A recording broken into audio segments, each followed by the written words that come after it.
प्रधानमंत्री नरेंद्र मोदी के लोकप्रिय रेडियो कार्यक्रम मन की बात का प्रसारण देश भर की तरह वडोदरा शहर में भी उत्साहपूर्वक सुना गया। शहर के विभिन्न क्षेत्रों में भाजपा कार्यकर्ताओं द्वारा सामूहिक श्रवण कार्यक्रम आयोजित किए गए। इसी क्रम में दांतेश्वर स्थित रामजी मंदिर के पास राणा प्रताप चौक में पूर्व मेयर नीलेश राठौड़ के निवास पर विशेष कार्यक्रम का आयोजन किया गया।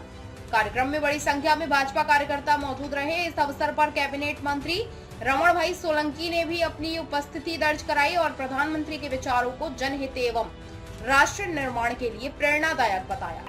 देशना यशस्वी वडाप्रधान मोदी साहेब दर महीनाना छेल्ला रविवारे ए मन की बात द्वारा प्रजाजनोने पोतानो संदेशो आपे छे। आजे માંજલપુર વિધાનસભાના પેટા ચૂંટણીના અનુસંધાનમાં અહીંયા પ્રવાસ હતો ત્યારે અમારા બૂથના ઇન્ચાર્જ વજયસિંહભાઈના ઘરે બૂથ નંબર 109 ના તમામ કાર્યકર્તાઓ સાથે મન કી બાત સાંભળવાનો અવસર મળ્યો છે।